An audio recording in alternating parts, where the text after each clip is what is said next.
When my daughter-in-law stole my jewelry, I didn't shout or accuse her. I smiled, thanked her for visiting, and quietly locked the truth inside my heart. Because I knew something she didn't. I knew that one day her own choices would expose her. Weeks later, when she walked into the lawyer's office, she finally saw what I'd been waiting for, and the look on her face was worth every silent night I spent pretending not to know. Before I tell you what happened in that room, let me take you back to where this story really began. And if you enjoy true emotional stories that teach powerful life lessons, make sure to subscribe and tell me in the comments where you're watching from. I'd love to hear your stories too. My name is Helen Grant, and I've always believed in patience over punishment. I'm 58 now, a retired school teacher, living alone in the same brick house my late husband and I built together 30 years ago. Every corner of this house carries his memory, his books, his old watch, and especially the jewelry he gifted me through our years together.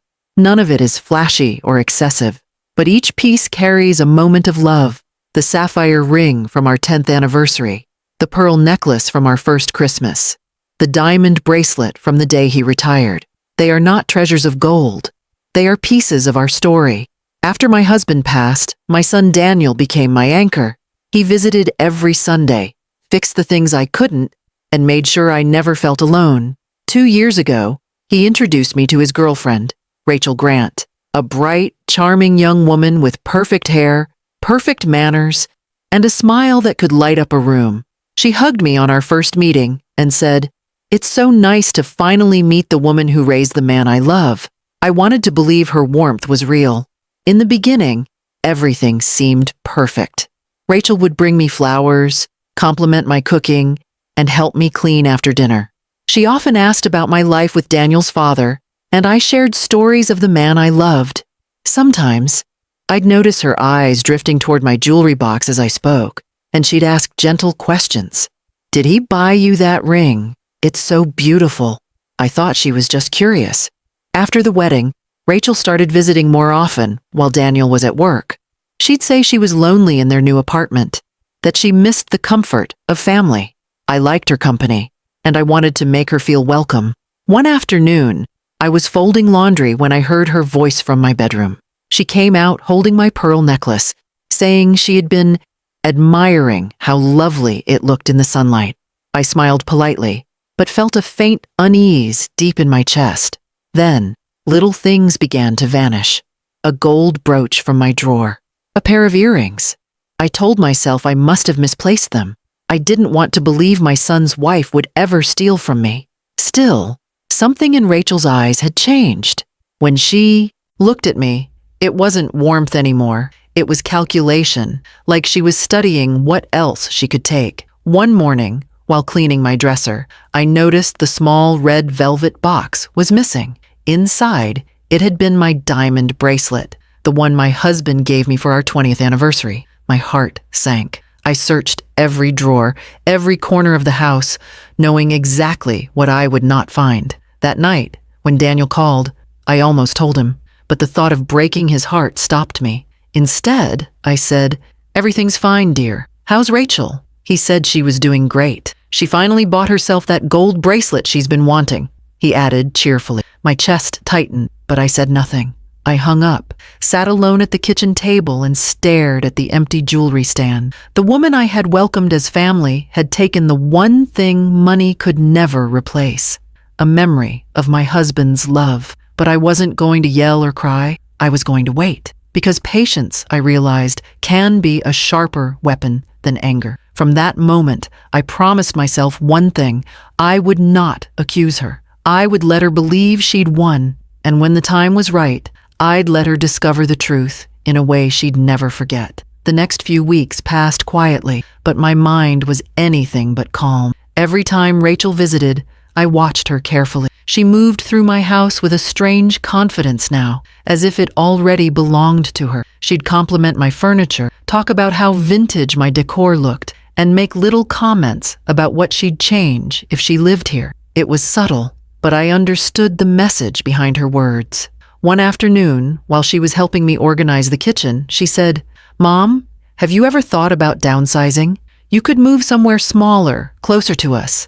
Maybe even sell this place before it starts falling apart." She smiled sweetly, but I could see through her. She wasn't thinking about my comfort. She was thinking about what she'd gain once I wasn't around. I nodded politely. "That's a nice thought, Rachel, but I'm quite comfortable here. This house has more memories than rooms." She laughed lightly. "Of course, I just meant it might be easier. You know, eventually." That eventually sent a chill through me. She said it so casually, as if she were already imagining life after I was gone. After that conversation, I stopped pretending everything was fine. I began to observe her closely, though she never suspected. Each time she visited, I made sure my jewelry box was in the same spot, locked but easy to access. I wanted to see if temptation would strike again. Sure enough, one Saturday afternoon, while I was out watering the garden, I glanced through the kitchen window and saw her coming out of my bedroom. She froze for half a second when she noticed me looking, then smiled and said, "I was just grabbing some tissues from your dresser." I smiled back, pretending not to notice that her hand was clutching something small in her pocket. Later that evening, when she left, I went straight to the dresser. My pearl earrings were gone. I sat on the bed, feeling a mix of sadness and disbelief. I had spent my whole life teaching children about honesty, kindness, and integrity. And here was my own daughter-in-law stealing from me with a smile. Still, I didn't call Daniel. I didn't even cry. I simply whispered to myself, "All right, Rachel, let's see how far you go." From that day, I decided to play her game.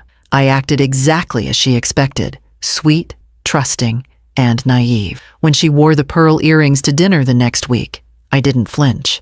I even complimented her. "Those earrings suit you beautifully," I said. She touched them proudly and smiled, not realizing she'd just revealed her guilt. A few days later, I got my chance to test her again.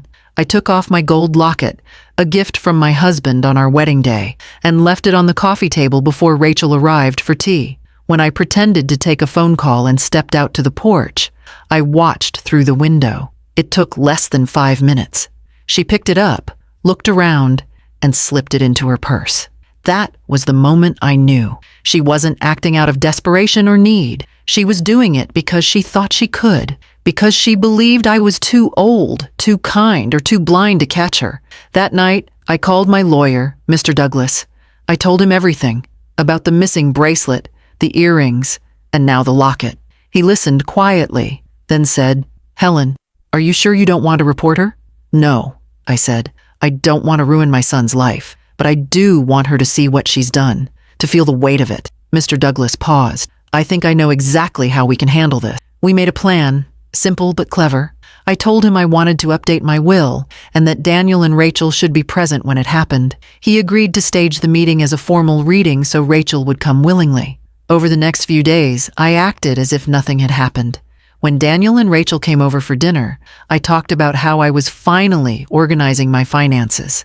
I made it sound like I was preparing to leave them something special. Rachel's eyes lit up and she said, "That's such a smart idea, Mom. It's always better to plan ahead." Inside, I smiled. She had no idea she was walking right into the lesson she'd created for herself. By the end of the week, the appointment was set. I told them both to meet me at Mr. Douglas's office the following Friday morning. Rachel arrived that day wearing my gold locket around her neck, perfectly polished, as if she owned it. She had no clue that this small piece of jewelry would be the key to exposing her truth. As I watched her chatting happily in the waiting room, I didn't feel anger anymore, just calm, because this time I wasn't the victim. I was the teacher, and she was about to learn what honesty really costs. Friday morning came, and I woke up early. The sun hadn't even risen yet, but my heart was wide awake. I sat by the window, sipping tea and staring at the small jewelry box on my table. It looked so innocent, yet inside, it lived every moment of heartbreak, patience, and quiet planning I had held on to for weeks. Today wasn't just about exposing Rachel. It was about protecting my son and reclaiming my peace. At exactly 10 o'clock, I arrived at the law office. It was a small, tidy building downtown where Mr. Douglas had worked for nearly 30 years. He had been my husband's lawyer before mine, a man I trusted like family. As soon as I entered, he greeted me with a warm smile and said quietly, "Everything's ready." Daniel and Rachel arrived 15 minutes later. Rachel walked in first, her confidence shining brighter than the gold locket she wore. My locket. She looked beautiful, perfectly put together as always, with her hair neatly tied and a fake sweetness in her smile. "Good morning, Mom," she said cheerfully. "I hope you're feeling all right." "I am," I replied calmly. "Thank you for coming." Daniel hugged me and took a seat beside her. "You said it was something important about your estate?" he asked. I nodded, folding my hands in my lap. "Yes, it's time to organize a few things.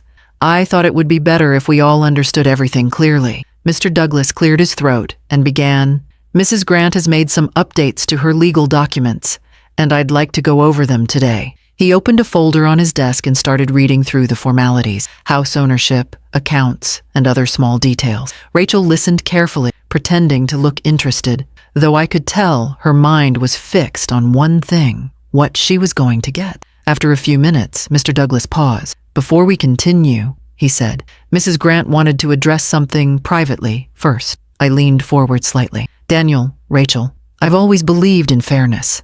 I worked hard for everything I own, and I've always wanted to leave behind peace, not conflict. But before I can finalize anything, there's one matter we need to discuss." Rachel crossed her legs, her smile still polite. "Of course, Mom, whatever you need." Mr. Douglas pressed a button on his desk, and a small monitor flickered to life. "Mrs. Grant installed a discrete security system in her home a few months ago," he explained. "One that records activity in certain rooms for safety purposes." Rachel's smile faltered, just slightly. "Oh? Why are we talking about that?" I looked directly at her. "Because, Rachel, I need you to see something." The monitor displayed a short clip, footage from my bedroom camera. The video showed Rachel entering the room, glancing around, and opening my jewelry drawer. The image was clear. Her hands lifted the red velvet box, her eyes darting toward the door, and then she slipped the bracelet into her purse before walking out. Silence filled the room. Daniel stared at the screen, his jaw tightening. "Rachel, what is this?" Her face went pale. She opened her mouth, but no sound came out. Then she stammered, "That can't be me. That's fake, right?" Mr. Douglas remained calm. "This footage is time-stamped and authenticated. It was recorded 3 weeks ago at 2:16 p.m., the same day Mrs. Grant reported missing items." Rachel looked at me, her eyes wide and trembling. "Why didn't you just ask me? Why would you humiliate me like this?" I took a slow breath. "Because I gave you chances, Rachel. I wanted to see if you'd come forward on your own. I didn't want to destroy my son's marriage unless I had to. But every time you came into my home, you took something, not just jewelry, but trust." Daniel buried his face in his hands. "Rachel, tell me it isn't true." Tears streamed down her face. I was going to return them. I swear, Just what?" I asked softly. "You wanted what didn't belong to you? Or you thought I'd be too blind to notice?" She sobbed harder. "I'm sorry." I looked at Daniel. His face was full of pain, confusion, and anger. "Mom," he said quietly, "I don't know what to say." "There's nothing you have to say, son," I replied. "The truth speaks for itself." Mr. Douglas closed the folder. "For the record, Mrs. Grant has chosen not to press charges. However, all assets, including her jewelry, are now legally protected under a family trust. In the event of any proven dishonesty, the person responsible will be permanently excluded from inheritance." Rachel covered her face, shaking. The silence in that office felt heavy, like a storm that had finally broken. After a long moment, I stood and said, "Rachel, I don't hate you. I just hope you understand that love and greed cannot live in the same heart. I welcomed you like a daughter. You chose to become a stranger." She looked up at me with red, swollen eyes. "I didn't mean to hurt anyone." "I know," I said softly, "but you did." Daniel stood beside me, torn but silent. When we left the office, he didn't look back. Outside, the wind was cold, but for the first time in weeks, I felt light. Justice hadn't come through shouting or revenge. It came through truth. And in that quiet, honest moment, I realized that sometimes the best way to defeat deceit is with patience, because the truth doesn't need to be forced. It only needs to be revealed. The days after that meeting felt heavy and quiet. Daniel barely spoke. He stayed with me for a few nights, moving through the house like a man trying to make sense of two different worlds, the one he thought he had and the one that had just shattered. I gave him space, made his favorite meals, and waited. There was nothing I could say that would ease the pain of learning that the woman he trusted most had betrayed both of us.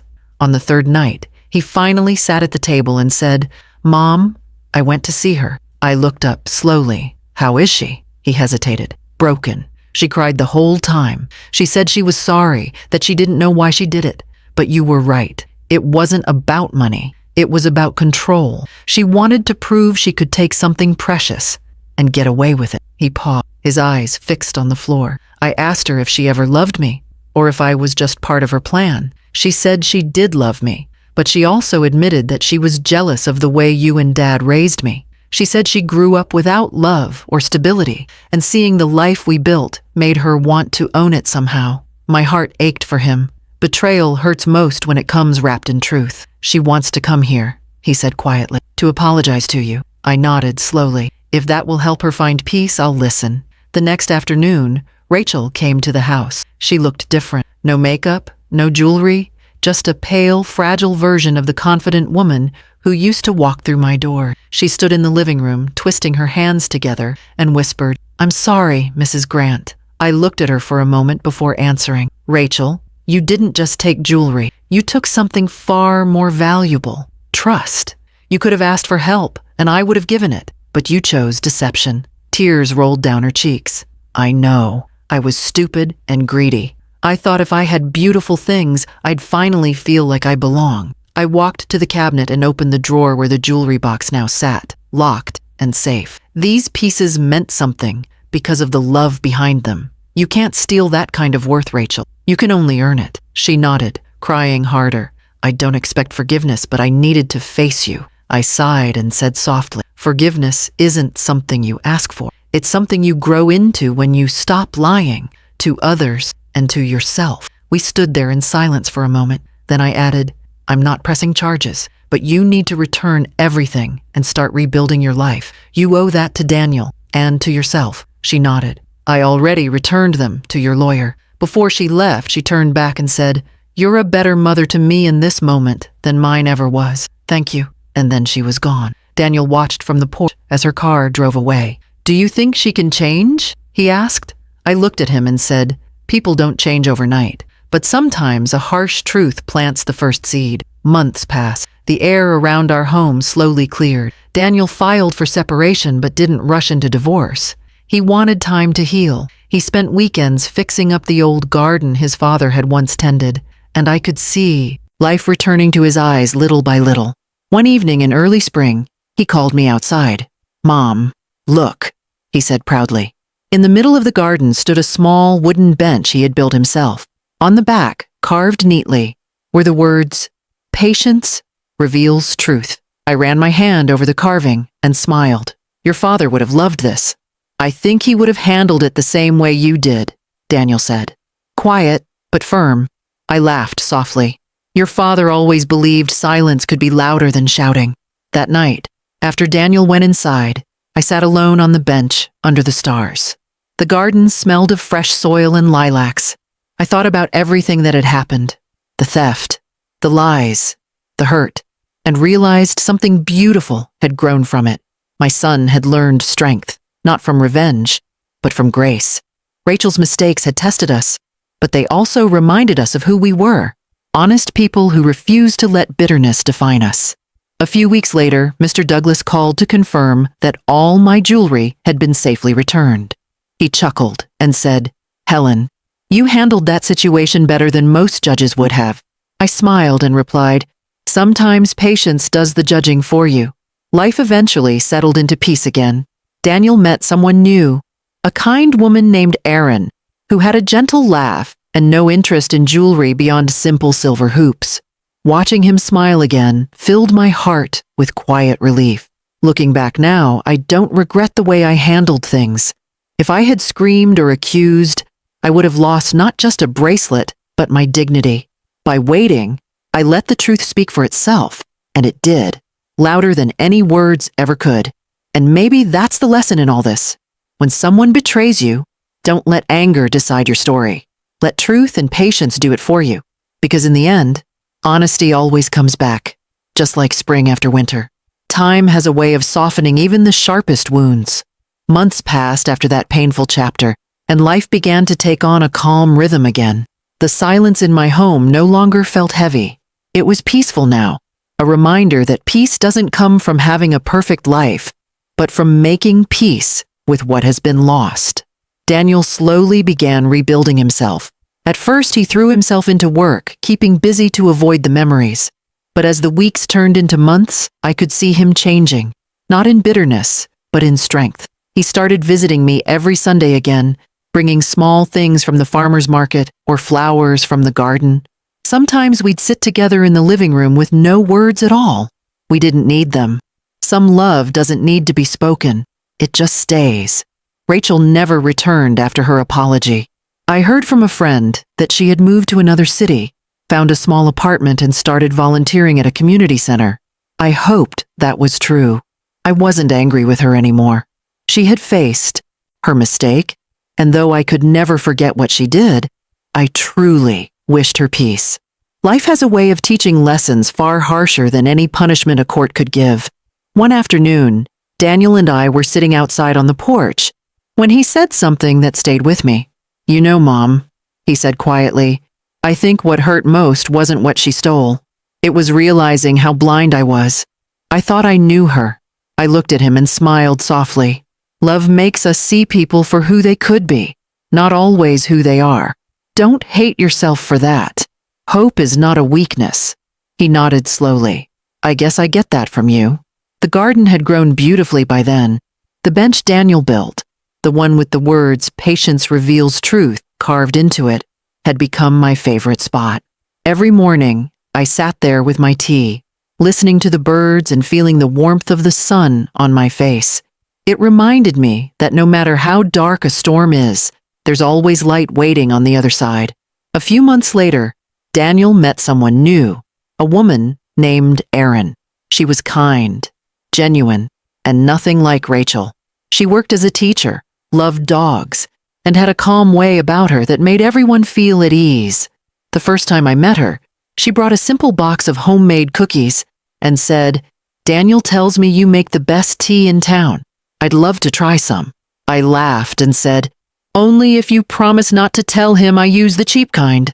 For the first time in a long while, I saw my son smile the way he used to, without hesitation, without pretending. Seeing that, I knew he was healing. He wasn't looking for perfection anymore. He was looking for peace. One evening, Daniel told me he was thinking about selling his old apartment and buying a new house closer to my neighborhood. "It just feels right," he said. "I want to start fresh." And when he said it, I knew he didn't just mean a new home. He meant a new life. A life not built on appearances or possessions, but on truth. That night, I opened my jewelry box again. Everything was there. The sapphire ring, the pearl necklace, and the diamond bracelet that had caused so much pain. I touched each piece carefully, feeling the weight of memories. For years, I had thought these jewels carried my husband's love, but I realized now that his real gift wasn't what he left me. It was the wisdom to know what truly matters. I decided to pass that lesson on. The next day, I told Daniel, "When the time comes, these will all be yours, but not for their value, for what they mean." He smiled gently and said, "Mom, I think I already understand." A year later, Daniel married Erin in a small garden ceremony. No grand venue, no glittering jewels, just family, close friends, and genuine laughter. When he took Erin's hand and said his vows, I felt tears fill my eyes. This time, they weren't tears of pain. They were tears of gratitude. Life had come full circle. After the wedding, as the guests were leaving, Daniel came up to me and said, "Mom, you were right. Sometimes doing nothing is the strongest thing you can do." I smiled and held his hand. "It's not about doing nothing," I said. "It's about trusting that truth will speak louder than anger ever could." As the sun set behind the garden that evening, I realized something important. Peace isn't the absence of problems. It's the presence of understanding. We can't stop people from hurting us, but we can choose how we respond. I chose patience, and patience gave me everything revenge never could: dignity, clarity, and peace. Now, when I sit on that old garden bench and watch the light fade, I think about how far we've come. The jewelry, the lies, the heartbreak, they were just tests. And in the end, truth won. It always does. So if you're watching this and you've ever been betrayed, remember this: stay calm, stay kind, and trust that the truth will find its way to light. It always does, and it always will. And if this story touched your heart, make sure to subscribe for more powerful true life stories. And tell me in the comments where you're watching from. I love reading your stories too, because sometimes your words heal more hearts than you realize.